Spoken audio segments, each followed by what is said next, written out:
नमस्कार दोस्तों, जय हिंद, वंदे मातरम। मैं आपके साथ जायसवाल सर। सभी प्यारे मित्रों का, सभी भावी अध्यापक अध्यापिकाओं का वेलकम, अभिनंदन है दोस्तों। आपके अपने परिवार, शिक्षकों के परिवार जायसवाल कोचिंग सेंटर पर, पावर्ड बाई शिक्षा ही प्रकाश है। दोस्तों, बात करेंगे पर्यावरण एनसीईआरटी की प्रैक्टिस सेट नंबर पहले की बात करेंगे।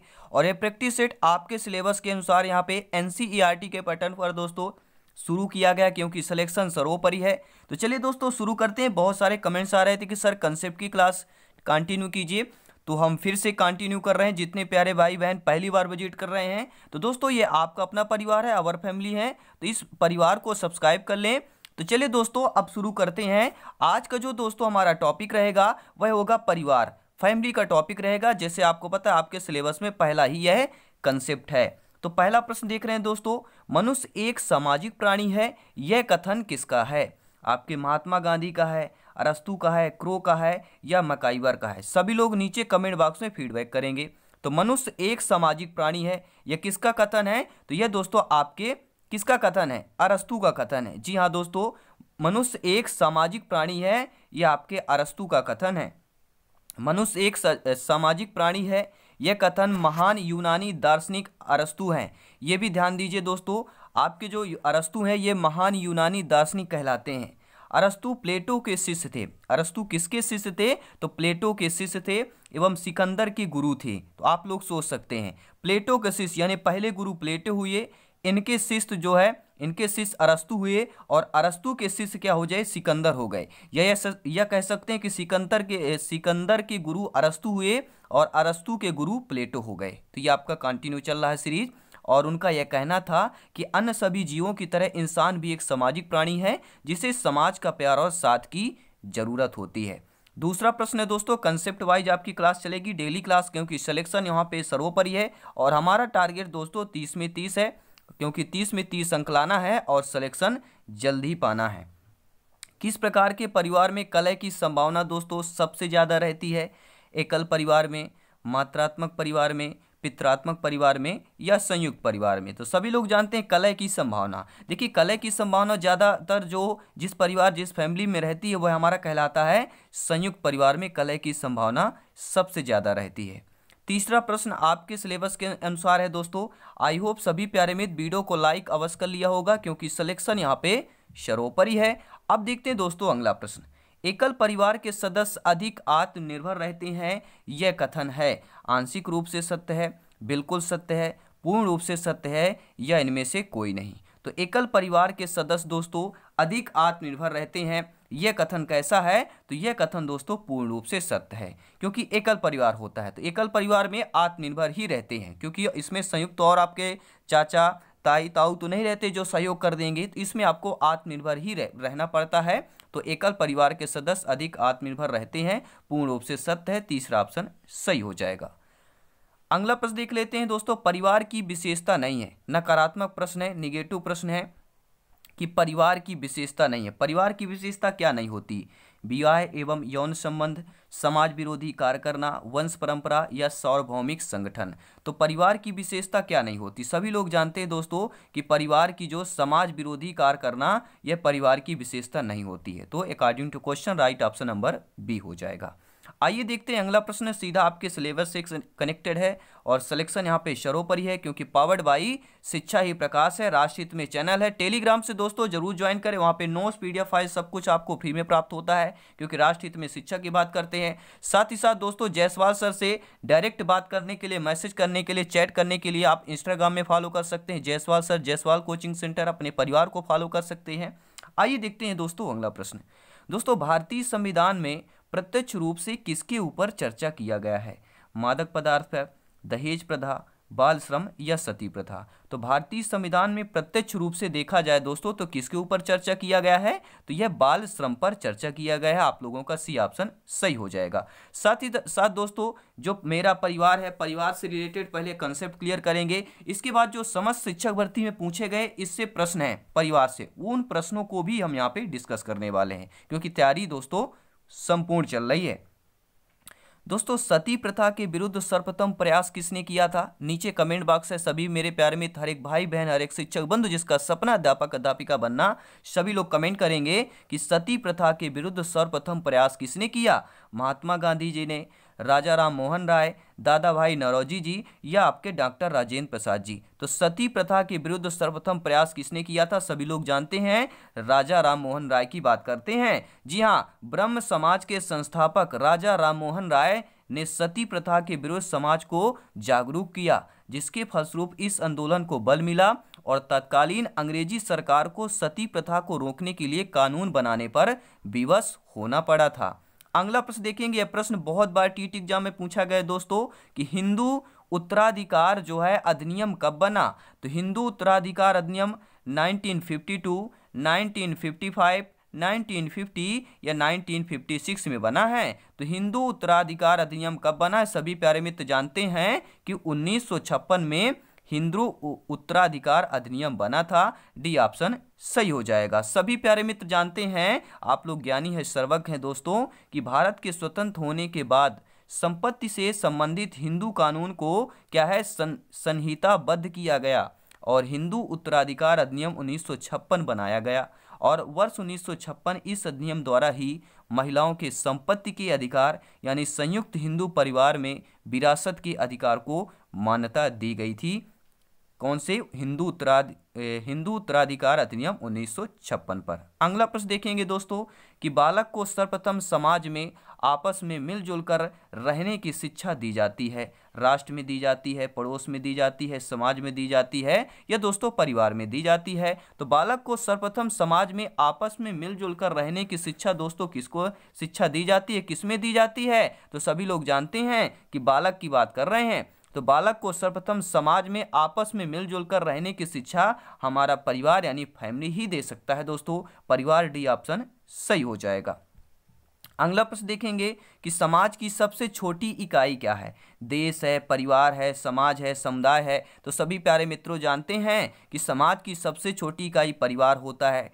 परिवार से समाज बनता है, समाज से समुदाय बनते हैं और समुदाय से फिर आपका क्या बनता है? देश बनता है। ठीक है, तो समाज की सबसे छोटी इकाई हमारा परिवार ही कहलाती है। अगला प्रश्न देखेंगे दोस्तों, सभी प्यारे मित्र सहयोग करेंगे, फीडबैक करेंगे। जिस परिवार में सामाजिक, आर्थिक एवं धार्मिक दायित्वों के क्षेत्रों में पुरुषों की अपेक्षा स्त्रियों की प्रधानता होती है। ध्यानपूर्वक प्रश्नों को समझिए। जिस परिवार, जिस फैमिली में सामाजिक, आर्थिक एवं धार्मिक दायित्वों के क्षेत्रों में पुरुषों की अपेक्षा स्त्रियों की प्रधानता होती है, वह एकल परिवार कहलाता है, संयुक्त परिवार कहलाता है, मातृसत्तात्मक परिवार कहलाता है या मातृवंशीय परिवार कहलाता है। तो ऐसा परिवार जिसमें सामाजिक, आर्थिक, धार्मिक दायित्वों के क्षेत्रों में पुरुषों की अपेक्षा स्त्रियों की प्रधानता होती है, वह हमारा मातृसत्तात्मक परिवार कहलाता है। सी ऑप्शन सही हो जाएगा। अब देखते हैं दोस्तों अगला प्रश्न।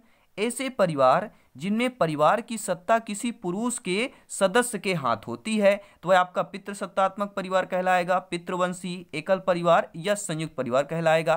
तो ऐसा परिवार जिनमें परिवार की सत्ता किसी पुरुष सदस्य के हाथ होती है, वह पितृसत्तात्मक परिवार कहलाता है दोस्तों। पहला ऑप्शन सही हो जाएगा। बहुत बहुत धन्यवाद सभी प्यारे मित्रों को फीडबैक देने के लिए, वीडियो को लाइक शेयर करने के लिए। ये आपका अपना परिवार है, अवर फैमिली समझे दोस्तों, ये आपका अपना चैनल है।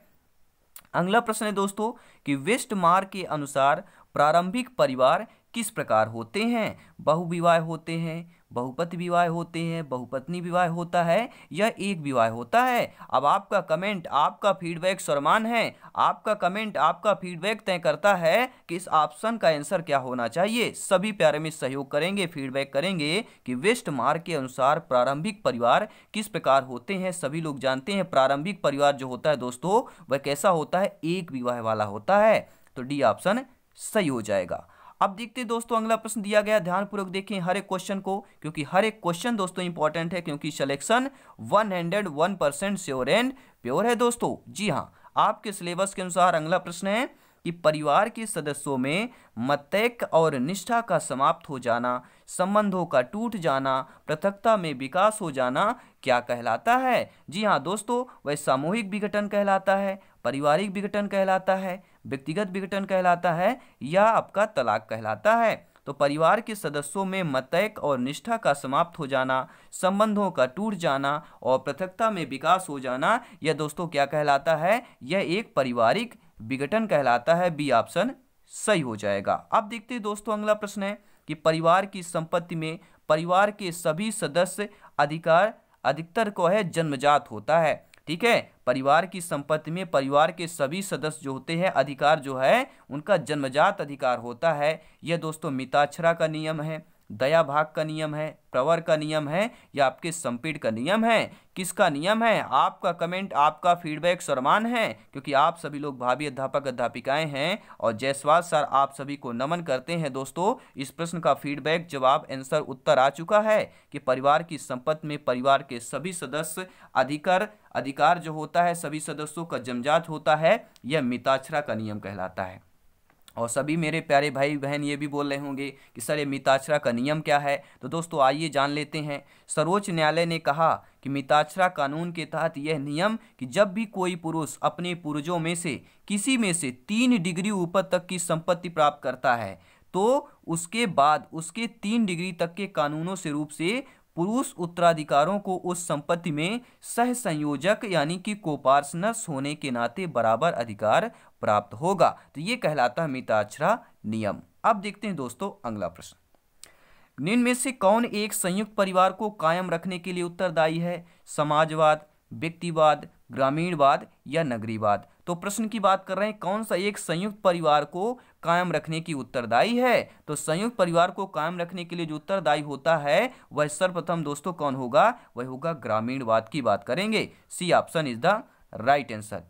अब देखते हैं दोस्तों अगला प्रश्न है कि मनु के मतानुसार कौन सा विवाह सर्वोत्तम होता है? तो मनु के मतानुसार दोस्तों पिशाच विवाह सर्वोत्तम होता है, ब्रह्म विवाह होता है, गंधर्व विवाह होता है या राक्षस विवाह होता है? सभी लोग कमेंट करेंगे कि मनु के मतानुसार कौन सा विवाह सर्वोत्तम है। तो मनु और शत्रुपा एक मानव थे। ठीक है, तो पिशाच और ये राक्षस विवाह ये दोनों तो सभी लोग अलग होते हैं। गंधर्व यानी कि देवताओं का विवाह कहला गया। तो मनु के अनुसार कौन सा विवाह सर्वोत्तम होगा? तो वह होगा दोस्तों ब्रह्म विवाह की बात करेंगे। बी ऑप्शन सही हो जाएगा। अब देखते हैं दोस्तों अगला प्रश्न। इसके बाद हम प्रश्नों की बात करेंगे। 10 प्रश्न ऐसे लेंगे जो समस्त आपके ठीक है अध्यापक भर्ती शिक्षक भर्ती में पूछे गए प्रश्न होंगे, जो परिवार या कि आपके इस सिलेबस से पूछे गए प्रश्न होंगे। उन प्रश्नों को भी हम कंबाइंड करे हैं। तो आइए पहले इस प्रश्न को देख लेते हैं कि किस अधिनियम के आधार पर हिंदू विवाह को एक सामाजिक समझौता माना जाता है? सभी लोग कमेंट करेंगे किस अधिनियम के आधार पर हिंदू विवाह को एक सामाजिक समझौता माना जाता है? विशेष विवाह अधिनियम 1950, हिंदू विवाह एवं विवाह विच्छेद अधिनियम 1955, हिंदू उत्तराधिकार अधिनियम 1956 या आर्य विवाह अधिनियम 1936? तो दोस्तों हिंदू विवाह को एक सामाजिक समझौता माना जाता है, वह अधिनियम है आपका हिंदू विवाह एवं विच्छेद अधिनियम 1955। ये आपको याद रखना है। 1955 अधिनियम के आधार पर हिंदू विवाह को एक सामाजिक समझौता माना जाता है। अब बात करेंगे दोस्तों शिक्षक भर्ती में पूछे गए महत्वपूर्ण प्रश्नों के इस कंसेप्ट इस सेशन में। तो पहला प्रश्न पूछा गया था दोस्तों इस मेरा परिवार या परिवार से संबंधित जो आपका कंसेप्ट है कि भारत में लड़के व लड़कियों की विवाह की न्यूनतम आयु क्या होनी चाहिए? 21 से 18, 18 से 21, 18 से 16, 14 से 18। तो मैं जानता हूँ ये बहुत ही नॉर्मल क्वेश्चन है, बहुत ही नॉर्मल क्वेश्चन, लेकिन ये पूछा गया प्रश्न है इसलिए हमने कंबाइंड किया। देखिए यहाँ पे कंफ्यूज क्या होता है, हम जल्दबाजी करते हैं। पहला यहाँ पे देखना दिया क्या गया, तो लड़के व लड़कियाँ दिया है। तो पहले हम लड़की कितनी होती है? 21 होती है। तो हम यहाँ पे पहला ऑप्शन चूज करना है। ठीक है, जल्दबाजी में नहीं करना है, जल्दबाजी में बी ऑप्शन मत कीजिए, गलत हो जाएगा। पहले देखना है किसी में पहले लड़की होता है किसी में लड़का होता है, तो ये कन्फ्यूजन क्रिएट हो जाता है। ठीक है दोस्तों, हिंदू विवाह अधिनियम 1955 के अनुसार भारत में लड़के व लड़कियों की विवाह की न्यूनतम आयु 21 से 18 की गई। तो यह कब किया गया? हिंदू विवाह अधिनियम 1955 के अनुसार किया गया था। दूसरा प्रश्न दोस्तों पूछा गया था कि परिवार एक इकाई होता है जिसमें माँ, पिता और उनके 2 बच्चे होते हैं। यह कथन है, यह कथन सत्य है क्योंकि सभी भारतीय परिवार इसी प्रकार के होते हैं। यह सत्य नहीं है क्योंकि इस कथन में यह स्पष्ट करना चाहिए कि बच्चे जैविक होते हैं। यह आपका सही नहीं है क्योंकि परिवार कई प्रकार के होते हैं तथा परिवार का केवल एक ही प्रकार में वर्गीकरण नहीं किया जा सकता। यह सत्य है क्योंकि यह किसी आदर्श परिवार का आकार है। तो कौन सा कथन सही है दोस्तों? परिवार एक इकाई होता है, या परिवार एक इकाई होता है जिसमें माँ, पिता, उनके 2 बच्चे होते हैं। तो कौन सा कथन हो जाएगा? तो यह होगा सही नहीं है क्योंकि परिवार कई प्रकार के होते हैं तथा परिवार का केवल एक ही प्रकार में वर्गीकरण नहीं कर सकते हैं। ठीक है, तो सी ऑप्शन हो जाएगा, क्योंकि आप सभी लोग जानते हैं दोस्तों कि भिन्न भिन्न समाज शास्त्रियों के अनुसार अलग अलग परिवार की मान्यताएं होती हैं, अतः परिवार में केवल माँ पिता और बच्चों का सम्मिलित होना गलत कहला जाएगा। अब देखते हैं दोस्तों अगला प्रश्न, बच्चे को समाजीकरण का पहला पाठ कहाँ से प्राप्त होता है? परिवार से होता है, विद्यालय से होता है, सांस्कृतिक केंद्र से होता है, धार्मिक केंद्र से होता है? तो सभी लोग जानते हैं कि बच्चे का समाजीकरण का पहला पाठ जो है वह दोस्तों परिवार से ही प्राप्त होता है, और यह आपके टीटी एग्जाम में पूछा गया प्रश्न है। परिवार बालक का प्राथमिक विद्यालय माना जाता है, जहां वह अनौपचारिक शिक्षा ग्रहण करता है। ये भी ध्यान दीजिएगा, बालक जो है परिवार से किस प्रकार की शिक्षा ग्रहण करता है? तो वह दोस्तों अनौपचारिक शिक्षा ग्रहण करता है, तथा समाजीकरण की प्रक्रिया की शुरुआत भी परिवार से ही होती है। इसलिए परिवार को समाजीकरण का पहला पाठशाला भी कहा जाता है। अगला प्रश्न देखेंगे, शिक्षक भर्ती में पूछा गया प्रश्न है कि प्राथमिक समाजीकरण है शुरुआती आयु में परिवार एवं मित्रों से सीखना, किशोरावस्था में समाज से सीखना, प्राथमिक स्तर पर समाज से सीखना, या शिक्षकों का अनुसरण करना। तो प्राथमिक समाजीकरण क्या कहलाता है दोस्तों? प्राथमिक समाजीकरण हमारा वह कहलाता है जिसमें शुरुआती आयु में परिवार एवं मित्रों से जो सीखा गया होता है, और इसे ही प्राथमिक समाजीकरण भी कहते हैं, जो स्कूल जाने से पूर्व ही प्रारंभ हो जाती है। तो समाजीकरण की प्रक्रिया दोस्तों कब प्रारंभ हो जाती है? तो स्कूल जाने से पूर्व ही बच्चे का समाजीकरण की प्रक्रिया प्रारंभ हो जाती है, और समाजीकरण की प्रक्रिया जो है जीवन पर्यंत फिर चलती रहती है।